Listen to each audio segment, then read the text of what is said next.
बिस्मिल्लाहिर्रहमानिर्रहीम। अस्सलाम वालेकुम। कैसे हैं आप सब? उम्मीद करती हूँ आप सब बिल्कुल ठीक होंगे। आज की वीडियो क्लास 4 की मैथ्स वाइज पर है। और बच्चों, आज की वीडियो में बेसिकली मैं आपके साथ यूनिट नंबर 2 की एक्सरसाइज 15 शेयर करने जा रही हूँ। एक्सरसाइज 15 जो है वो बेसिकली है हमारी मल्टीप्लिकेशन को ख़त्म करने के बाद जो नेक्स्ट हमारा चीज़ आती है वो हमारे पास डिवीजन आती है। तो एक्सरसाइज 15 डिवीजन पर है कि आप डिवाइड किस तरह से करते हैं, और अगर डिवाइड कंप्लीट ना हो तो जो इसके रिजल्ट में जो हमारे पास आंसर आता है उसको हम क्या कहते हैं? उसको हम कहते हैं जी रिमाइंडर। तो यानी इस क्वेश्चन में आपने रिमाइंडर फाइंड करना है, बताना है अगर रिमाइंडर कोई है, और जो है अच्छे तरीके से इसकी डिवीजन करके दिखानी है। वैसे तो कॉमन डिवीजन बहुत कॉमन चीज़ है, यानी हम क्लास 1-2 से ही डिवीजन देखते आ रहे होते हैं, लेकिन मज़ीद मैं आपके साथ फिर भी इनके जो है क्वेश्चंस के सॉल्यूशन शेयर कर देती हूँ और थोड़ा बहुत आपको अंडरस्टैंड भी करवा दूँगी, साथ ही समझा भी दूँगी। तो ये देखिए, ये हमारे पास क्वेश्चन नंबर 1 है। 6405 को हमने डिवाइड करना है 12 पर, यानी 12 के टेबल के अंदर हमने बताना है कि ये कितने जार आता है। ठीक है, अगर नहीं आता तो जो हमारे पास ये रिमाइंडर आता है वो क्या आता है। सबसे पहले आपने क्या करना होता है कि जब भी आपके पास कौन सी जिस फिगर से जिस फिगर के हेल्प से आपने डिवीजन करनी है, जिसके टेबल को इस्तेमाल करना है, उसका आपने टेबल साइड पर लिख लेना है रफ वर्क में। यहाँ आपने एक लाइन मार्जिन ड्रॉ करके यहाँ ऊपर लिख देना है रफ वर्क, और फिर वो टेबल सर्टेन जो सा टेबल है वो लिख लेना है, सो दैट कि आपको डिवीजन आपके लिए आसान हो जाए।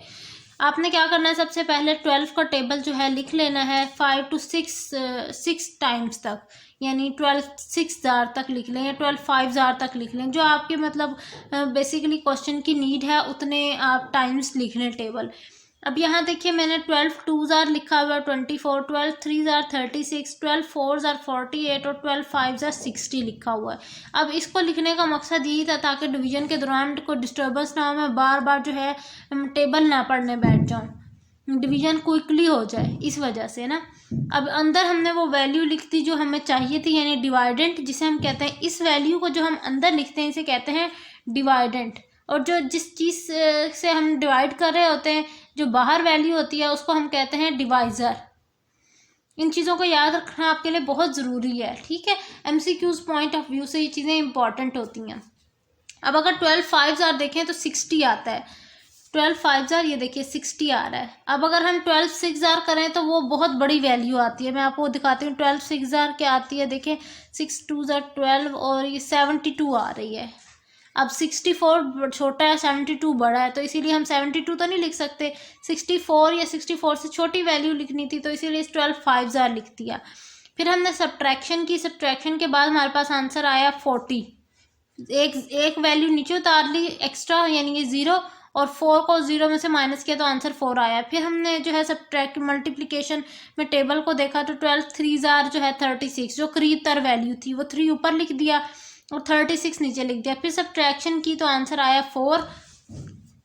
जो लास्ट हमारे पास फिगर था 5 वो उतार दिया हमने और 45 आया। लेकिन 45 से जितने भी कम वैल्यूज़ अगर हम देखें तो 36 ही कम वैल्यू है, उससे बड़ी वैल्यू हमारे पास 48 है। नेक्स्ट जो वैल्यू आ रही थी मल्टीप्लिकेशन या ये कह लें टेबल पढ़ने के बाद, तो इसीलिए हमने यहाँ 36 लिखा। फिर सब्ट्रैक्शन की और आंसर आया 9।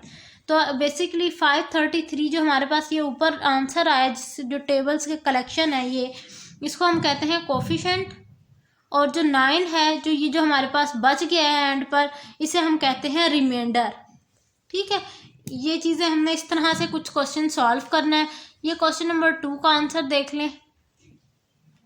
क्वेश्चन नंबर 2 में भी मैंने सेम इसी तरह किया कि 43 का टेबल जो है वो पहले साइड पर लिख लिया, सो दैट के मेरे लिए डिवीजन आसान हो जाए, और फिर उसके बाद मैंने सिंपली डिवाइड कर दिया।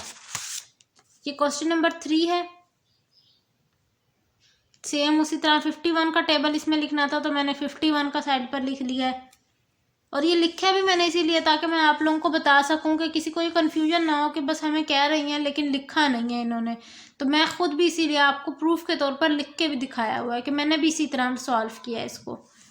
अच्छा, जो क्वेश्चन नंबर 4 है वो थोड़ा सा डिफरेंट है। वो इस वजह से डिफरेंट है क्योंकि इसमें आप देख रहे हैं कि 15 वंस और 15 आ गया हमारे पास। ये ज़ीरो कहाँ से आया इसके ऊपर, ज़ीरो क्यों आया ये मैं बता देती हूँ। ये ज़ीरो इस वजह से आया कि जब हम इकट्ठी कोई दो वैल्यूज़ नीचे उतारते हैं ना, नए फिगर्स में से कोई दो वैल्यूज़ इकट्ठी जब नीचे उतारते हैं तो ऊपर हमने एक ज़ीरो लगाना होता है उसके लिए। ये डिवीजन का रूल है।